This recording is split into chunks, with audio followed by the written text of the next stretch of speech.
नमस्कार दोस्तों, स्वागत है आपका अपने YouTube चैनल राहुल सावरना जीएस पर।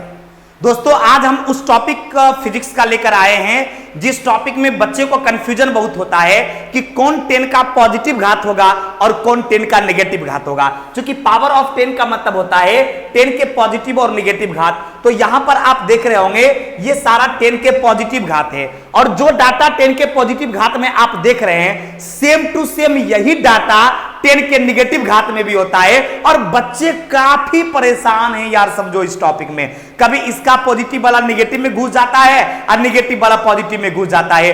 तो और ये जितना भी टॉपिक अभी हम ले रहे हैं, पिछले कई टॉपिक जो आपने मेरे चैनल पर देखा होगा, वो सारा टॉपिक बच्चों के डिमांड के अकॉर्डिंग, बच्चे को जहां जहां परेशानी अभी हो रही है, जहां जहां कंफ्यूजन और ज्यादा मतलब रखने के बाद घुस रहा है एक दूसरे में, वो सारे टॉपिक हम वीडियो बना रहे हैं। आप लोग इसको बढ़िया से पूरी वीडियो देखिए ताकि आपको आराम से याद हो जाए। और मेरा सेशन अच्छा लगे तो आप शेयर जरूर कीजिए, क्योंकि मेरा उद्देश्य है कि हम समाज के उस पंक्ति में जाकर खड़ा हों जहां पर बच्चे पढ़ना तो चाहते हैं लेकिन उनको एक अच्छा गाइडर या एक अच्छे ट्यूटर नहीं मिल पाता है, और वहां हम जाकर हम उन बच्चों के अरमान को पूरा करें। मेरा यह उद्देश्य है और इस उद्देश्य को की सार्थकता तुम ही लोगों के हाथों में है। तुम लोग चाहो तो इस उद्देश्य को सफल बना सकते हो, और नहीं चाहोगे, मैं कितना भी चाह लूंगा, ये सफल नहीं हो पाएगा। अतः मेरे दोस्त, हमारे सेशन को रिक्वेस्ट, हाथ जोड़कर विनती है कि आप शेयर जरूर करें और हमें उन बच्चों तक पहुंचा दें। क्लियर? और लगातार हम आपके साथ बने रहेंगे। आपकी हर समस्याओं का समाधान करना यह हमारी जिम्मेवारी है, यह हमारा कर्म है, और हर शिक्षकों का यह कर्म होता है। और आप जैसा कर्म करेंगे वैसा फल आपको मिलेगा। गोस्वामी तुलसीदास जी रामायण में लिखे हैं कि कर्म प्रधान विश्व करी राखा, जो जस करहि तो तस फल चाखा। आप जैसा कर्म करोगे वैसा फल आपको मिलेगा। इसलिए ए मेरे दोस्त, अच्छे कर्म कीजिए, अच्छा फल मिलेगा। क्लियर? तो आइए 10 के पॉजिटिव और नेगेटिव घात में परेशानी कहां बच्चों का वो बताते हैं। अभी तक आपने जितना किताब पढ़ा होगा, आप ईमानदारी से बताइएगा, क्या इससे ज्यादा था किसी किताब में लिखा हुआ? नहीं, लास्ट में था 10 to the power 18।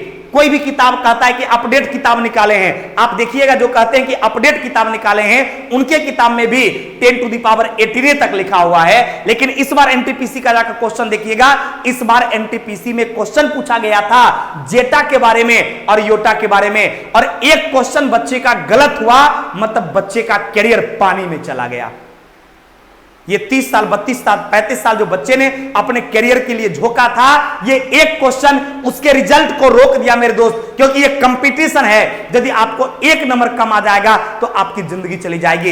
In the sense ये कि आपका रिजल्ट नहीं होगा, क्योंकि यहां पर दो चीजें होता है, या तो बच्चे पास कर जाते हैं या तो बच्चे फेल कर जाते हैं। कोई डिग्री नहीं होती है कि चलो भाई 75% लाया, 72% लाया, कोई दिक्कत नहीं, फर्स्ट डिवीजन पास है। ये एकेडमिक पढ़ाई नहीं है मेरे दोस्त। यहां पर आपको 0.1 नंबर कम रहेगा तो रिजल्ट रुक जाएगा। इसलिए एक एक नंबर का आपके जीवन में बहुत बड़ा महत्व है। इसलिए इस चीज को आप जरूर देखेंगे, क्योंकि इसमें सेम चीज में आप देखिएगा कि पॉजिटिव भी घात है और सेम में नेगेटिव भी घात है। तो कैसे आप इसको आसान कर पाएंगे, इसके लिए हम आपको बताते हैं। तो चलिए, ये आपका पॉजिटिव वाला था, सेम टू सेम इसी में देखिएगा आगे आपको नेगेटिव वाला भी है। ये 10 के नेगेटिव घात है, सब में देखिए माइनस लिखा हुआ है। इसमें भी देखिए आपका जेटो है या योटो है, इसका नेगेटिव घात है। तो सबका पॉजिटिव और सबका नेगेटिव सेम घात वाला है, सिर्फ नाम में अंतर है। यहीं पर बच्चे कंफ्यूज कर जाते हैं। तो हम आपसे ये चाहेंगे कि आप जो क्या कीजिए कि इसका जो पॉजिटिव और नेगेटिव घात है, इसमें आप एक चीज याद कीजिए, या तो पॉजिटिव याद कीजिए या तो नेगेटिव याद कीजिए। दोनों याद कीजिएगा, दोनों एक दूसरे में घुस जाएगा। तो इसलिए एग्जाम क्रैक करने के लिए यह भी जरूरी होता है कि क्या पढ़ना है और क्या नहीं पढ़ना है। तो समझिए, पॉजिटिव वाले आप याद कर लेंगे और नेगेटिव वाले याद नहीं करेंगे तो ऑटोमेटिक एग्जाम में क्वेश्चन बनेगा। अब दोनों याद कर लेंगे, घुस जाएगा। अब सवाल है कि सर पॉजिटिव वाले याद कैसे करेंगे? देखिए, इसमें डेका का कितना है? 10 टू द पावर 1। हेक्टो कितना है? 10 टू द पावर 2। किलो कितना है? 10 टू द पावर 3। मेगा कितना है? 10 टू द पावर 6। जीगा कितना है? 10 टू द पावर 9। टेरा कितना है? 10 टू द पावर 12। पेटा कितना है? 10 टू द पावर 15। एक्सा कितना है? 10 टू द पावर 18। जेटो कितना है? 10 टू द पावर 21। जेटा और योटा कितना है 10 टू द पावर 24। ध्यान दीजिएगा।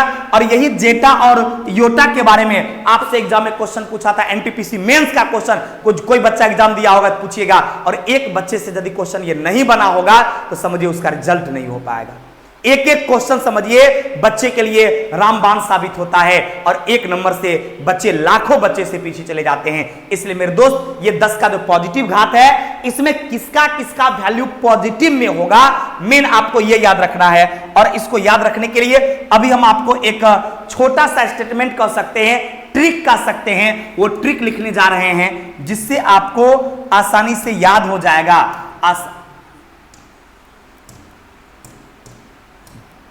आसानी से आपको ये ट्रिक याद हो जाएगा।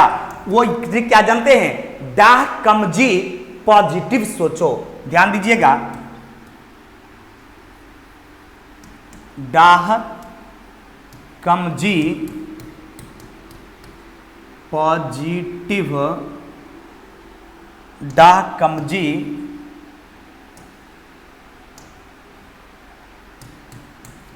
पॉजिटिव सोचो, पॉजिटिव सोचो।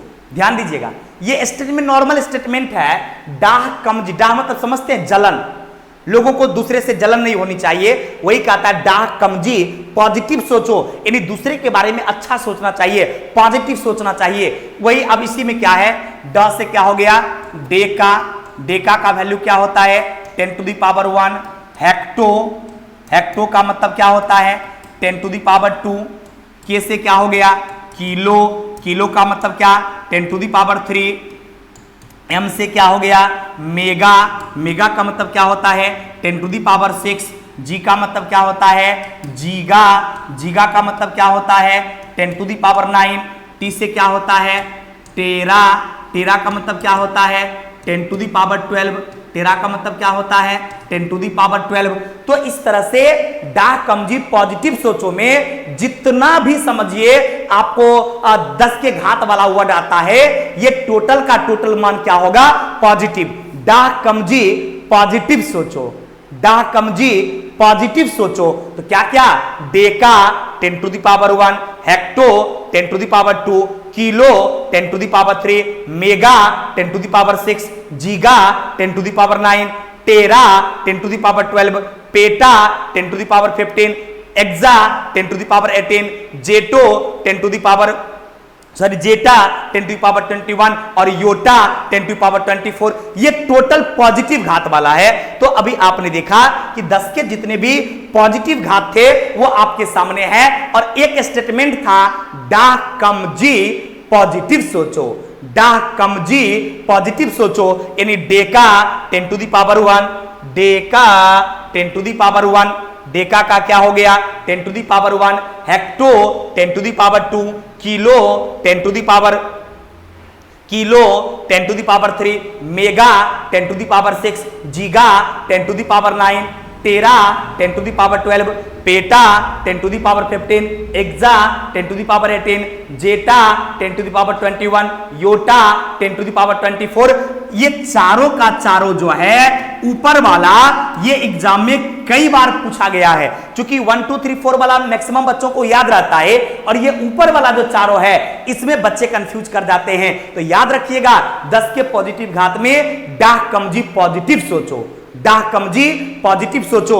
और एक मेगा वाला जो है ये भी बार बार पूछता है, तो याद रखिएगा मेगा का 10 टू द पावर 6, और इसी मौत से होता है एक माइक्रो, उसका होता है 10 टू द पावर -6। मेगा का 10 टू द पावर +6 और माइक्रो का 10 टू द पावर -6।